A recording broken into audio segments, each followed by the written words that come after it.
The brand wasn't just on the runway, it was on the front pages of tabloids worldwide. Gianni turned red carpets into marketing machines and pop stars into walking billboards.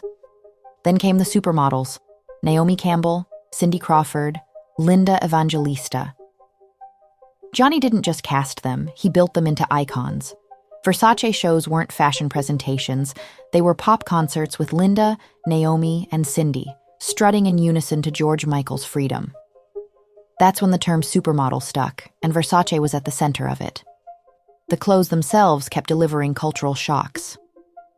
In 1994, Elizabeth Hurley wore the black Versace safety pin dress to a movie premiere, and overnight, it became one of the most famous garments of the decade. Beyond the runway, Gianni was also building Versace into a full lifestyle. Medusa belt buckles and oversized gold jewelry became staples of the 80s and 90s, instantly recognizable symbols of the brand's opulence. In 1992, he launched Versace Home, extending the house's Baroque aesthetic into furniture, tableware, and even bedding. Proof that Gianni didn't just want to dress people, he wanted to shape the world they lived in. And while the women's gowns stole headlines, his men's collections were just as bold, mixing sharp tailoring with leather, prints, and unapologetic sensuality. Versace wasn't minimalism or quiet sophistication. It was a complete universe of excess. This was Gianni's genius. He didn't just design clothes, he designed moments. Versace was no longer a fashion label, it was pop culture itself.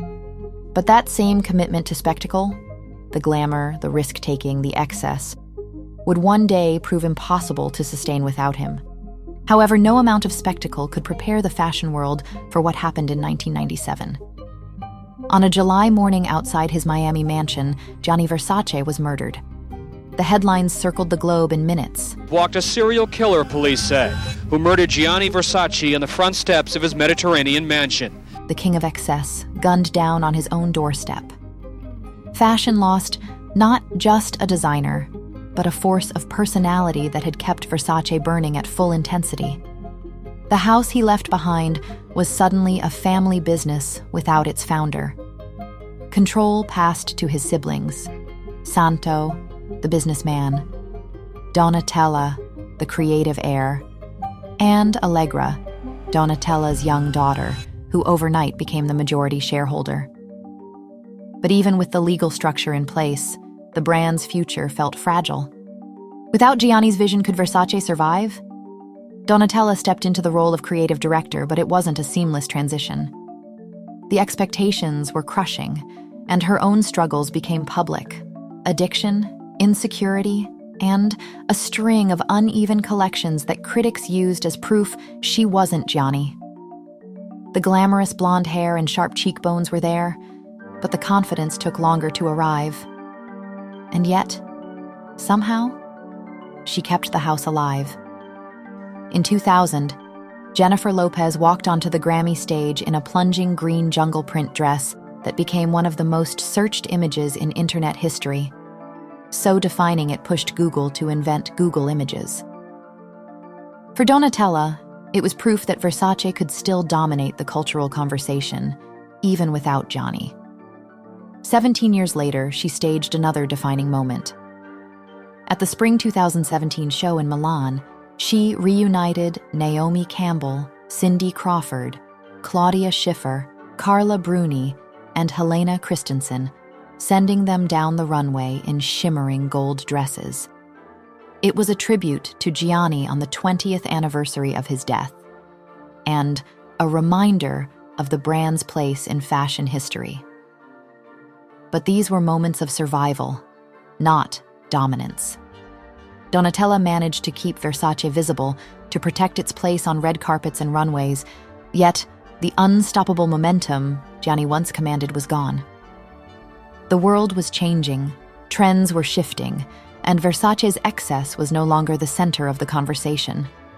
The question was no longer whether Versace could survive, but whether it could ever lead again.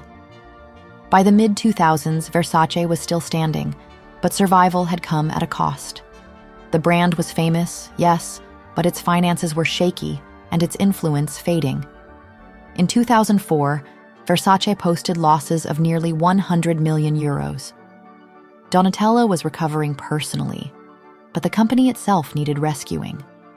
That rescue came in the form of outside management and, eventually, outside ownership. In 2014, the American private equity giant Blackstone bought a 20% stake in Versace, valuing the company at 1 billion euros. For the family, it was both a relief and a warning. The investment gave Versace the cash it desperately needed to modernize stores and expand in Asia. But it also meant the house was no longer fully its own. The arrangement didn't last long. 4 years later, that prediction came true. In 2018, Michael Kors Holdings, the American group behind Kors and Jimmy Choo, acquired Versace outright for $2.1 billion, renaming itself Capri Holdings in the process. For many in fashion, it was a shock. Versace, the symbol of Italian flamboyance, was suddenly part of a U.S. conglomerate. Capri's CEO, John Idol, made big promises. Versace, he said, would double its revenue within 5 years, expanding stores worldwide and competing head-on with LVMH and Kering. For a brief moment, the timing looked right.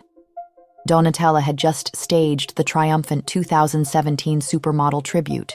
Younger audiences were embracing the house's archives, and Versace seemed culturally relevant again. Idol's bet was that this momentum could be industrialized, that Gianni's myth could be turned into a billion-dollar business plan. To do it, the company needed a cleaner product strategy, less reliance on Baroque prints, higher prices, and a shift toward the quiet luxury trend that was sweeping the industry.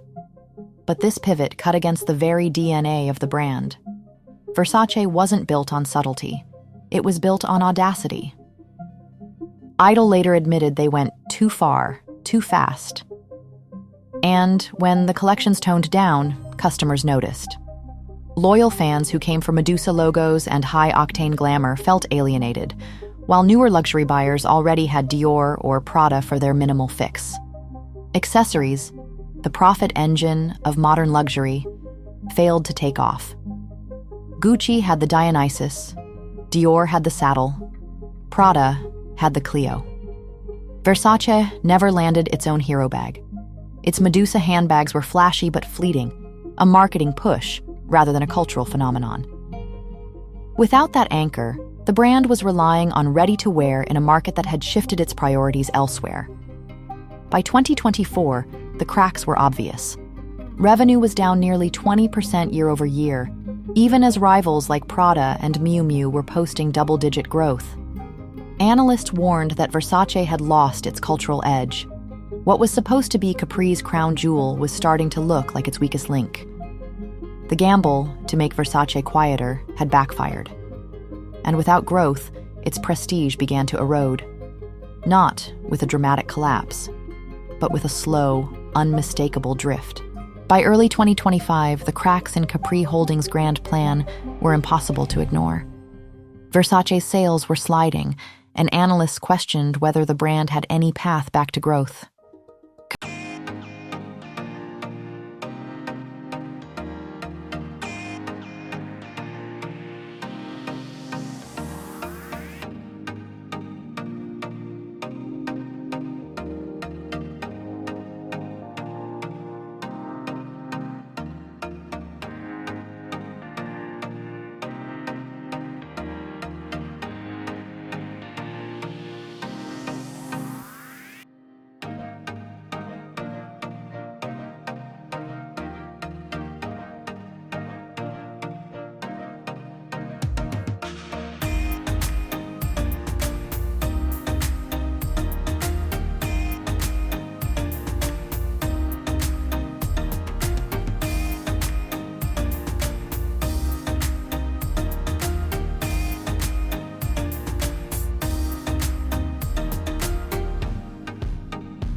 the closing of the circle.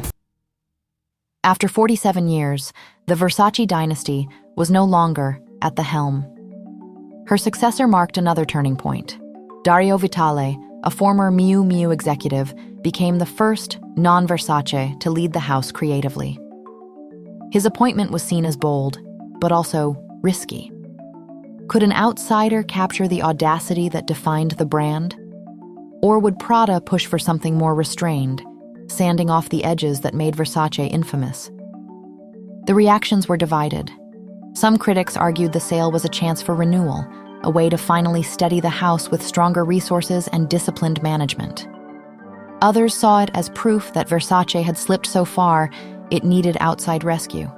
A dynasty brought to its knees not by tragedy this time, but by corporate drift. Donatella's departure was more than a changing of the guard. It severed the last living link between the brand and its founding story, the thread of survival that had carried Versace from 1997 to the present. With her gone, the house faced an identity crisis sharper than ever before. Could Versace even be Versace without a Versace? The brand stands at a crossroads. Gianni built it into a universe of glamour, sex appeal, and spectacle. Donatella carried it through tragedy and transformation, keeping the Medusa alive longer than anyone thought possible. But with her departure and the sale to Prada, the dynasty that once defined the house is gone. What remains is iconic, but unstable. The Medusa still sells t-shirts and belts, the archives still fuel nostalgia, but the cultural dominance has slipped away. The brand that once set the tone now struggles to keep up, caught between honoring its past and proving it still has a future. Everything depends on what comes next. Dario Vitale inherits not just a label, but a question. Can Versace be reinvented without losing the audacity that made it legendary? Or has the house already surrendered the excess that once made it untouchable? What do you think? Has Versace already lost its place in fashion, or can Prada bring it back? Let me know your thoughts in the comments. Thanks for watching, and as always, I'll see you in the next one.